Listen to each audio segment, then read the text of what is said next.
Olá pessoal, bom dia, espero que todos se encontrem bem. Eu, Enoque, Natanael e Ellen, iremos apresentar o seminário da disciplina de Geofísica 2, orientados pelo professor Leandro Moutinho. Nesse seminário iremos apresentar o artigo que tem como título Caracterização Geoelétrica do Gabbro Santa Catarina, São Cepé, Rio Grande do Sul, dos autores César Moreira, Alice Pereira e Mara Cavalheiro, vinculados à Universidade Estadual Paulista Júlio de Mesquita Filho e Universidade Federal do Rio Grande do Sul. Aqui tem um sumário de como está organizada a nossa apresentação, com uma breve introdução, objetivos propostos pelos autores, área de estudo e geologia, materiais e métodos, discussões dos resultados e conclusões. A mineração compreende etapas de pesquisa, lavra e beneficiamento de insumos extraídos a partir de depósitos minerais, beneficiando várias atividades econômicas. O Brasil, por exemplo, é um importante exportador de insumos como minério de ferro. O objetivo primordial da pesquisa mineral é a descoberta de novos depósitos, além do detalhamento ou reavaliação de depósitos conhecidos, por meio de uma série de técnicas de investigações geológicas diretas e indiretas, planejadas de maneira a fornecer um detalhamento crescente dos condicionantes geológicos das mineralizações. Recursos diretos, como a amostragem do solo, rochas e águas para análises químicas, representam métodos diretos de investigação. Já as ferramentas indiretas de investigação são baseadas no contraste de propriedades físicas intrínsecas aos materiais geológicos e pertinentes à pesquisa mineral. Tais métodos são representados basicamente pela geofísica aplicada. Os métodos geofísicos de aquisição terrestres, os elétricos e eletromagnéticos, são amplamente aplicados em pesquisa mineral devido à grande variação dos parâmetros físicos medidos no ambiente geológico. Os métodos geofísicos tradicionalmente empregados na pesquisa mineral de metais básicos são a eletroresistividade e a polarização induzida, eletromagnéticos dos domínios de tempo e da frequência, além da magnetometria, além de poderem ser utilizados de forma combinada. Bom, dessa forma, o objetivo dos autores foi apresentar e discutir dados de aplicação dos métodos de eletroresistividade e polarização induzida em pesquisa desenvolvida para avaliação do potencial de mineralização aurífera do Gabbro Santa Catarina, localizado no município de São Cepé, Rio Grande do Sul, a partir de indícios obtidos em prospecção geoquímica de sedimentos de corrente em drenagens, descritos nos trabalhos de prospecção geoquímica regional desenvolvidos pela CPRM. A área de estudo ela é representada pelo Gabbro Santa Catarina, localizado no município de São Cepé, distante a cerca de 270 quilômetros de Porto Alegre. A área investigada está localizada no setor centro-sul do estado do Rio Grande do Sul, no âmbito do escudo sul-rio-grandense, representadas por rochas metamórficas e linhas sedimentares de idade, origem e evolução diversas. A área de estudo ela está contida no domínio geológico corpos básicos, ultrabásicos, estratiformes e compreende rochas como peridotitos, gabbros e arnotocitos acamadados. Este trabalho utiliza métodos geofísicos da eletroresistividade e da polarização induzida. Foi empregadas as técnicas de caminhamento elétrico em arranjo Werner-Kullenberger, com espaçamento entre os eletrodos de 40 metros, por meio da qual foram realizadas leituras de resistividade elétrica e carregabilidade de 10 níveis de profundidade. Foram realizadas 3 linhas de caminhamento elétrico com 960 metros de comprimento cada, num total de 2.880 metros. Como a gente observa na figura, as linhas foram dispostas em superfície de forma azimutal, com ponto de cruzamento coincidente com o centro do Gabbro, com espaçamento de 60 graus entre linhas. O equipamento utilizado na aquisição dos dados foi o resistivímetro Circal Pro, que combina um transmissor, um receptor e uma unidade de comunicação num único equipamento. Foram utilizados eletrodos não polarizáveis preenchidos por solução de sulfato de cobre supersaturado, caracterizados por uma haste de cobre em seu interior e base porosa, que permite o trânsito da solução e percolação no solo. Os dados de caminhamento elétrico foram tabelados num editor de tabelas e posteriormente processados no programa Resys 2 GIMP versão 3.4. Olá pessoal, vou estar trazendo para vocês os resultados, desse trabalho que foi realizado e os dados de resistividade e carregabilidade que serão apresentados aí foram em termos de modelo de profundidade obtidos por inversão, que foi basicamente feito através da criação de uma malha em subsuperfície que gerou então um modelo matemático e a partir disso ele vai calculando os valores de resistividade e carregabilidade em cada ponto dessa malha. Esses valores eles foram obtidos fazendo uso do método de interpolação do inverso do quadrado da distância, que atribuiu maior peso para observações mais próximas e as mais distantes ficaram com menor peso. Em uma abordagem geral, vamos observar adiante variações de tonalidades no meio físico, desde mais claras às mais escuras, e as cores claras vão estar representando os baixos valores, ao passo que as cores escuras vão estar indicando então os altos valores. Temos que valores considerados de baixa resistividade, eles ficam em torno de 1000 até 467 mil ohms. Já valores elevados, eles variam desde 115.000 até 699.000 ohms, aproximadamente. Para os valores de baixa carregabilidade, temos então 0,13 até 0,77 milivolts, partindo para valores intermediários até se atingir então valores mais elevados a partir de 61,8 milivolts. Como estamos lidando com um método onde tentamos modelar o meio a partir dos dados geofísicos, vai existir um erro associado, né? E esse erro ele pode ser minimizado através de modelos de inversão simplificadas para se evitar então resultados que se distanciem da realidade e que tenham uma relação com o contexto geológico da área de estudo, e por isso, então, nesse trabalho foram utilizadas apenas duas interações com modelos de inversão.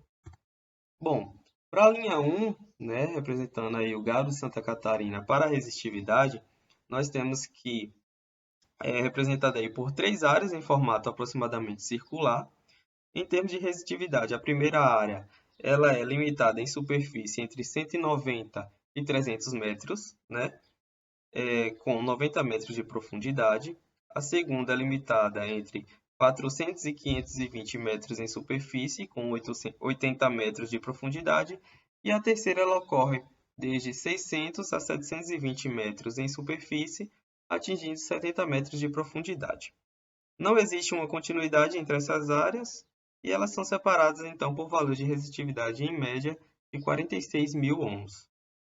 A partir então de 100 metros de profundidade, nós temos que esses valores de resistividade eles vão aumentando. Bom, para a linha 1, ainda sobre a carregabilidade, nós temos que a primeira área ela está posicionada entre 240 e 290 metros, né? E ela apresenta, então, valores baixos de carregabilidade entre 0,13 e 0,77 milivolts, coincidentemente com a primeira área de baixa resistividade, né, da imagem anterior que eu mostrei. Já a segunda e a terceira área, elas apresentam carregabilidade acima de 25,7 milivolts e as posições delas elas são correlatas às áreas de baixa resistividade da imagem anterior. Para a linha 2, nós temos em termos de resistividade, ele exibe altos valores em praticamente toda a seção, com exceção de uma área de baixa resistividade entre 360 e 440 metros. Em relação à carregabilidade, temos que apresentar altos valores, né, a partir de 61,8 milivolts, entre 360 e 440 metros. Para a linha 3, nós temos, em termos de resistividade, que apresenta baixos valores desde o início da seção, até 340 metros em superfície, estando entre 1.200 a 19.000 ohms, os quais aumentam para valores intermediários nas posições mais rasas do restante da seção. Para a carregabilidade apresentada, elevados valores desde o início da seção até 200 metros próximos à superfície, né, entre 10,7 e 25,7 milivolts, e entre 200 e 320 metros em superfície ocorrem valores intermediários, embora todo o conjunto seja correlato à área de baixa resistividade. Bom, essa foi minha contribuição e agora eu vou passar a palavra para ela que vai estar dando continuidade aí à apresentação.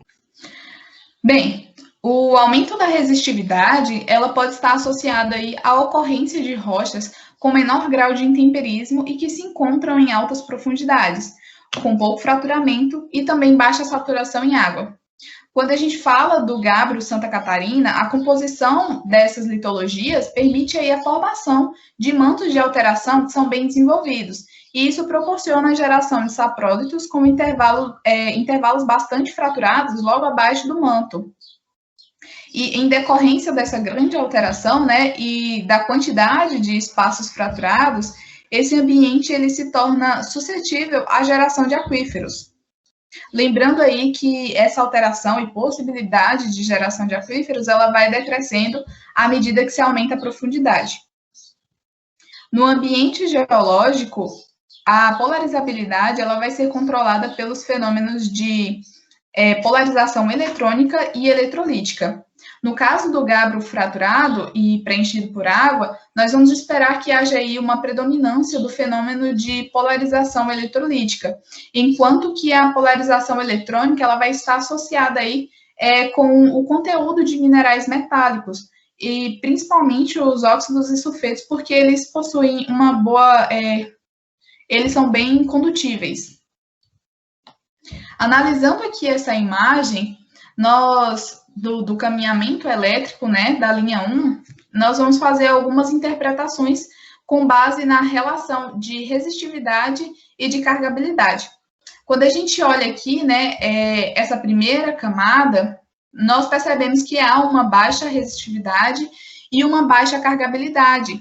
E isso aqui pode dizer para a gente, né, a gente pode interpretar que isso aqui seja um aquífero em um meio fraturado. Enquanto que a baixa resistividade da segunda e da terceira camada, somada à alta carregabilidade da segunda e terceira camada também, diz para a gente que há a presença de mineralizações metálicas, né, que são passíveis de polarização, como a gente já havia falado, especialmente os óxidos e sulfetos. No caminhamento elétrico da linha 2 e da linha 3, nós vamos ter o comportamento semelhante à da terceira e segunda camada da linha 1. Nós vamos ter aqui uma baixa resistividade com uma alta carregabilidade, assim como na linha 2, né? Baixa resistividade com alta carregabilidade.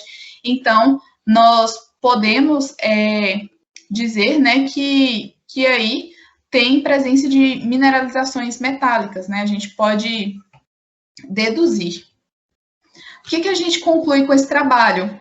Primeiro, a baixa resistividade somada a uma baixa carregabilidade quer dizer que é uma área, né? Isso aqui pode nos dizer que seja uma área de armazenamento de água subterrânea em um sistema fraturado, enquanto que a baixa resistividade somada à alta carregabilidade são áreas com prováveis concentrações de sulfetos. Aqui eu coloquei a imagem, né, de onde foi feito o estudo. E isso aqui indica a presença de um corpo raso que é passível de erosão e transporte um transporte fluvial, né, dos minerais constituintes do gabbro Santa Catarina. A gente vê aqui um corpo fluvial.